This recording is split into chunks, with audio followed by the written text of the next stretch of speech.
Hey guys, so the semiconductor meltdown is continuing again today.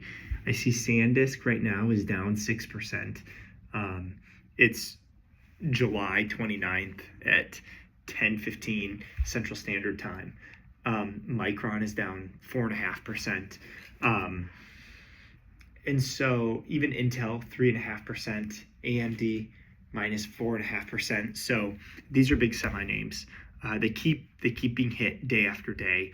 Right now, I continue to be bullish on them, to be honest. You have continuing to improve fundamentals. You also have the market is concerned about the amount of CAPEX spend, and it's pushing people like Microsoft and Google and punishing them in the market when they say they're going to spend more on CAPEX. If they're going to spend more, then their free cash flow can support, and I think that's somewhat reasonable. That being said, even if they slow down their CAPEX spend, we're still talking about an enormous amount of growth and profitability for semiconductors. And I don't think necessarily, today a company like Micron has a PE ratio of 8. They're earning roughly $25 a share per quarter. That's $100 per share. The price is at 800.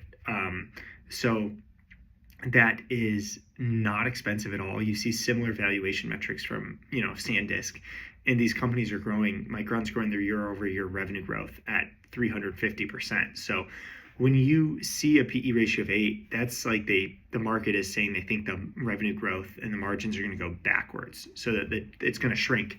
And I think we're so far from that at this point. I think we could continue to see, even on the most bearish side, sustained revenue at these levels. Though I really actually think, next year's revenues will be significantly higher than this year's.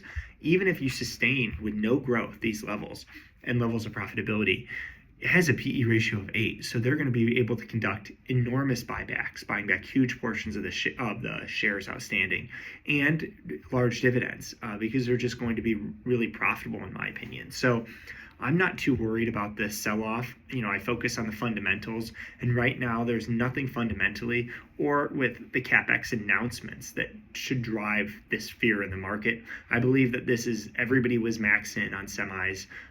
Retail was highly leveraged, and some of that leverage is being forced to unwind at this point, sparking even more selling and more momentum traders getting out. So, to me, it's concerning whenever you see something go up and down, but this is kind of the history of semis, wild swings. Even in 2022, in the massive sell-off, the fundamentals continue to improve. So everybody talked about a semi-glut, but we actually, across companies like NVDA that lost 74%, we saw the whole year continued revenue growth and earnings growth. So it seems like that's what we're seeing right now at AMD, NVIDIA, Micron, SanDisk, Taiwan Semiconductors. Goodness sake, Taiwan Semiconductors just grew their revenue at 68% year over year. And to do that at such a high, at a fab is some of the best growth we've ever seen in the industry. So, and it doesn't seem like it's slowing down. It seems like the demand is continuing to accelerate. Even if the market doesn't like the CAPEX numbers, these companies could reduce their CAPEX and still be growing significantly year over year, just because the 2027 CAPEX plans are so much bigger than 2026 were. So I find, that part's all very interesting, and, I remain committed, and that's my little semiconductor update. Thank you, guys.